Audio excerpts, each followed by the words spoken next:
Kabilang ba dyan ang pagkakaroon ng bagong pag-ibig? Open naman yung heart ko. And bonus na siguro kung may kumakalabit dyan na love.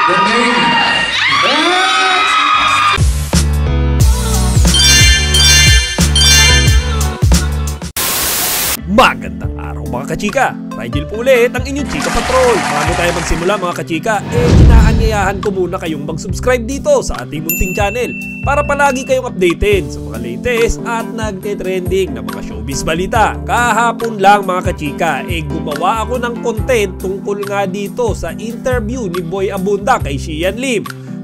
Dito natin mapapanood at makikita kung paano nga ba naghugas kamay si Sian Lim dito sa mga ginawa niyang panluloko at panggagamit kay Kim Chi. Ngayon mga kachika, nagtataka nga ako kung nagawa ni Sian na alam niyo yun, ayaw niya na daw balikan. Di ba sabi niya ayaw niya nang balikan yung kanyang mga previous controversy. Hindi ko babalikan ang mga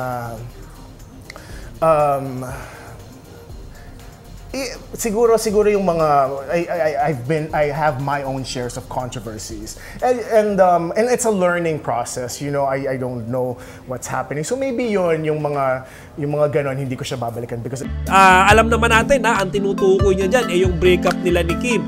Kung nagawa niyang sabihin yan si Kim, kaya mga kachika, ano kaya sa tingin nyo ang kanyang current na state sa relationship niya with Paolo Abilino? Di ba mga kachika, kung si Sian parang ang daming chismis na kumakalat na sinasabi na kasal na siya or engaged na siya kay Iris Lee.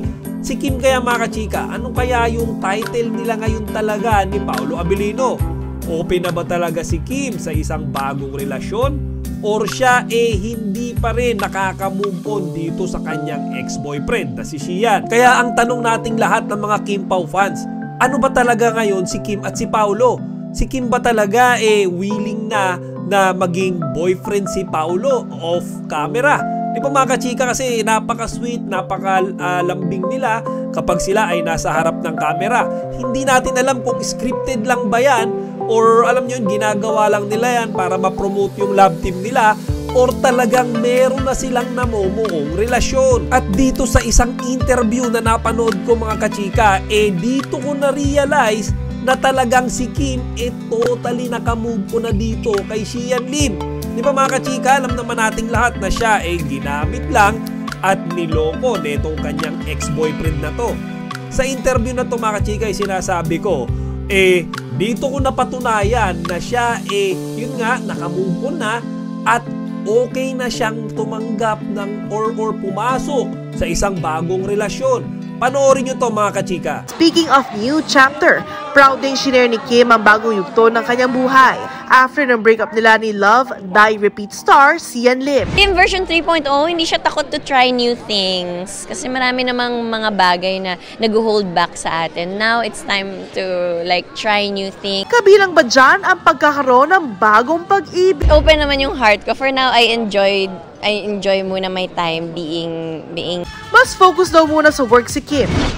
Work, and bonus na siguro kung may kumakalabit dyan na love. Di ba mga kachika, napakalinaw. Kumbaga, priority niya pa rin talaga yung kanyang career as of the moment. Pero mga kachika, kinlaro niya na open na siyang tumanggap or pumasok sa isang bagong relasyon. At mga kachika, alam naman natin na sa ngayon, iisa lamang yung kanyang love interest. Iyon ay wala nang iba kundi si Paolo Abilino, ang kanyang ka-love team na sinasabi natin mga kachika na bagay sa kanya sa ngayon. Di ba mga kachika, nung sinabi niya na oo, priority niya yung kanyang work, pero kapag merong dumating na tunay na pag-ibig sa kanya, willing niya naman itong i-accept. Time for what? Time for baby! So gusto mo ng pamilya? Then marry me. Ngayon, nandyan na si Paolo sa tabi niya sa araw-araw. Ibig ba sabihin nun mga kachika, pwede na nating i-conclude na talagang silang dalawa na ba? Di ba mga kachika, kumbaga sampal sa mukha yan ni Sian Lim Kumbaga parang kung ikaw kaya mong makipag engage or ikasal sa ibang babae. Ilang buwan pa lamang ang nakakalipas nung breakup nyo nung iyong 11 to 12 years na girlfriend. Nako, pag nalaman niya mga kachika na si Kim Chiu rin, alam nyo yun, meron na ring bago na nandun na nga na si Paolo, inaccept niya bilang kanyang bagong love life. Nako mga kachika, panigurado, mapapahiya rin yan si Xian Lim. Yun yung iniintay nating lahat, di ba? Kasi kung nagagawa ni Xian Lim na i-deny si Kim, na parang ilaglag si Kim sa kanyang mga interview, dapat ginagawa rin niya ni Kim para in some way mga kachika, fair lang. Hindi naman pwedeng dudurugin niya si Kim ng ganun-ganun na lamang. Sa ngayon mga kachika, only time will tell Kasi wala pa nga silang official na public statement. Pero nakikita natin at alam mo yun, naririnig natin, napag-uusapan natin na talagang si Kim at si Paolo ay mayroon ng something. Yung something na yan mga kachika ang hihintayin natin sa mga darating pang mga araw. O siya mga kachika, hanggang dito na lang muna. Sana huwag nyo kalimutang ibahagi ang inyong mga opinion dito sa comment section. Chika Patrol signing out. Kachika, huwag niyong kalimutan mag-like, comment, and subscribe. Para sa iba pang mga celebrity news, i-click lamang ang mga videos na ito.